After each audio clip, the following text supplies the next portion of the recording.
dar sequência ao estudo do livro Como Vencer as Suas Guerras pela Fé. E hoje, página 34, e a mensagem é: estamos em guerra. Diante dos ensinamentos sobre a origem de Satanás e a sua expulsão do céu e a queda de Adão e Eva, creio que ficou bem claro que estamos todos envolvidos numa guerra, na qual devemos nos posicionar. É uma das principais estratégias da guerra é conhecer e ajuntar o máximo de informação sobre o inimigo. Qualquer soldado tem consciência que corre risco sério de morrer ao ir para um campo de batalha sem saber contra quem está lutando. Portanto, é fundamental compreender como o diabo age, trama e ataca e se organiza.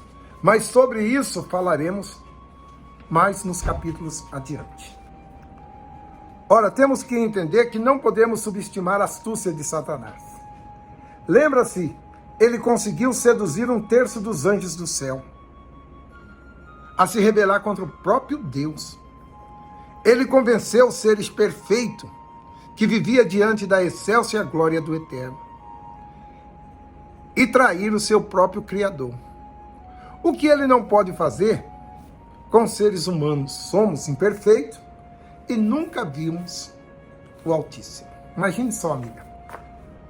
Se ele conseguiu seduzir os anjos, o que ele não faz hoje com os seres humanos? Para que ninguém caia no engodo maligno, o Espírito Santo nos advertiu, através do apóstolo Paulo, a não ignorar os ardes do diabo, que são seus muitos artifícios e planos e meios utilizados para fazer o mal. Portanto, não podemos ser ingênuos, distraídos ou ignorantes, porque estamos em meio a um imenso conflito espiritual. E somente estando vigilantes, impediremos que ele vença. Isso está no livro de 2 Coríntios, capítulo 2, no versos 10 e 11. Seu alvo não é somente causar tristezas e pequenas perdas e aborrecimento, mas é acabar com a vida e atingir a nossa alma. Diz em João o seguinte: o diabo veio para roubar, matar e destruir. É só você pensar, meu querido, como que se destrói uma coisa que já está morta? Não tem como destruir mais. Tem sim, a alma. O diabo anda à procura de alma. E ele nunca, jamais, ele vai desistir de você. Porque você foi entregue para ele. E agora que você tomou consciência de que existe um Salvador, que pode te livrar das garras dele, você então o rejeitou. Mas ele não rejeitou você. Mesmo você cheia do Espírito Santo, ele está atrás de você, acreditando, armando ciladas, armando arapucas, podemos dizer assim, para que você venha cair nas ciladas do diabo. Olha só, por que ele não tentou Adão? Porque Adão tinha sido advertido por Deus. Ele foi, tentou a Eva, e Eva então, caindo, levou também Adão à queda. Então a gente tem que ficar sempre alerta e estar ciente. O diabo, ele não vai desistir de você, porque ele veio para roubar, matar e destruir. Assim como Eva caiu pela curiosidade, muitos cristãos também têm sido fisgados com essa mesma isca de Eva. Conheci um pastor que, assistindo um futebol pela internet, aparecia ali no rodapé alguns anúncios de belas mulheres. Ele então clicou. Ao invés de ver que era um site pornográfico e sair, ele permaneceu. Por quase 2 meses, ele continuou curtindo aquele site. O que causou isso a ele? Fracasso do ministério dele, quase perdeu seu casamento e a sua vida foi a ruína. Que é isso que o diabo causa. Você vê um simples clique. Você pode ver, você está aí assistindo de repente essa mensagem aqui no YouTube e aparece aí no rodapé sugestão para você clicar e assistir um outro link. nós temos que estar atento. Eva não estava atento. Esse pastor também não estava atento. E foi fisgado pelas garras do diabo. Por falta da vigilância e do temor, isso culminou na perda da sua vida espiritual. Aquele que era um homem de Deus, fiel até então, perdeu seu ministério, quase perdeu seu casamento.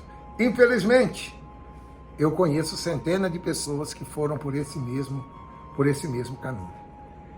Essas pessoas não estavam determinadas a pecar, mas foram envolvidas por uma situação quase sem volta, por não atentarem às ciladas do diabo.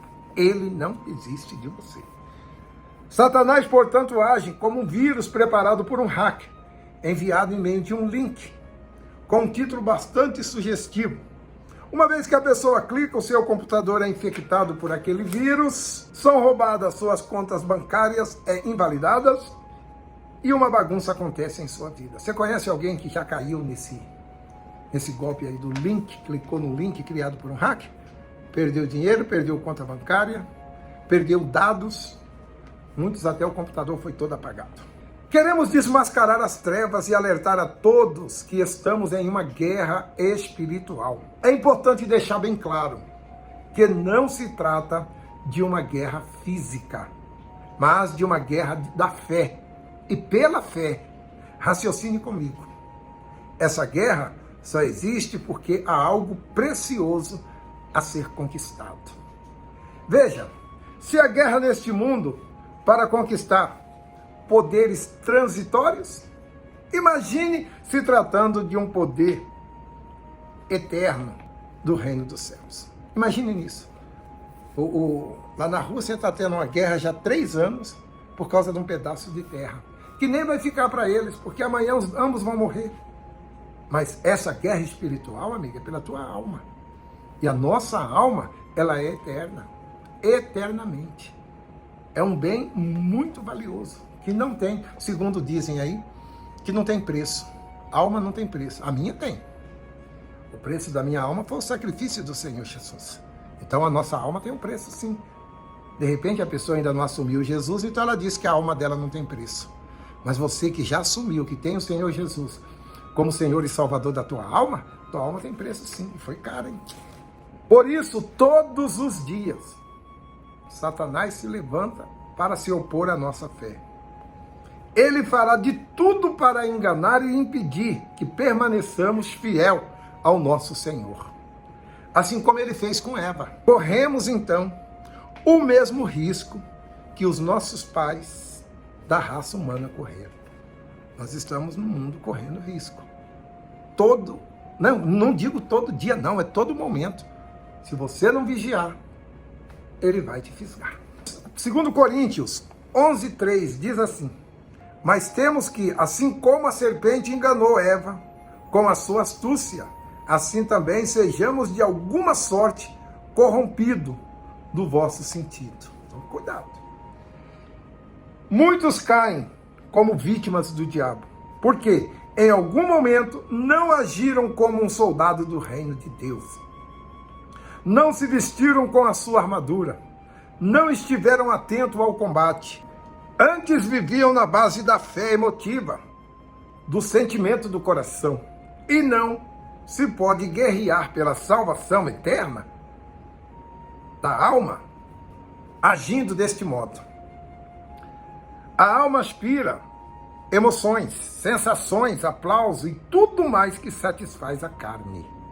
Contudo, para conquistar a vida eterna, ou seja, o reino dos céus, não há como usar sentimentos, e sim a razão, a fé inteligente e o discernimento espiritual. Lá no livro de Mateus, capítulo 11, no versos 12, diz assim: o Senhor Jesus disse: é desde os dias de João Batista até agora se faz violência ao reino dos céus, e pela força se apodera dele. Para chegar ao reino do céu, você vai ter que se esforçar. Como é possível se apoderar do reino dos céus sem violentar a própria vontade? Como é possível salvar a alma pela fé usando a emoção? Como é possível vencer a guerra com sentimentos? Se é pela fé, então tem que se guerrear contra os seus próprios desejos do seu coração. Se é pela fé, então é pela guerra. Guerra contra as trevas das dúvidas, guerra contra as propostas de facilitações do mundo, guerras contra as inclinações da carne.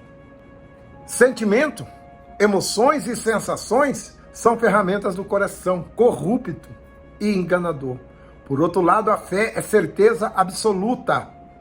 Quem usa a fé como arma de ataque e de defesa jamais pode contar com a colaboração do coração.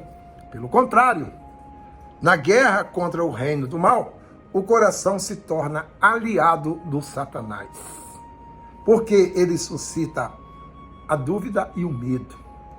Segundo Coríntios 10:4 diz assim: porque as armas da nossa milícia não são carnais, emoções, sentimento do coração, mas sim poderosa em Deus, fé racional, para destruir as fortalezas do inferno. Então, amiga, semana que vem estamos dando sequência. Vamos iniciar uma oração, o coordenador da sequência aí. Curva aí a sua cabeça. Nosso Deus, agradecemos o Senhor, meu Pai, por mais esse estudo. E que o Senhor venha falar conosco, além das palavras que foi dita aqui. Abra o entendimento e nos abençoe grandemente.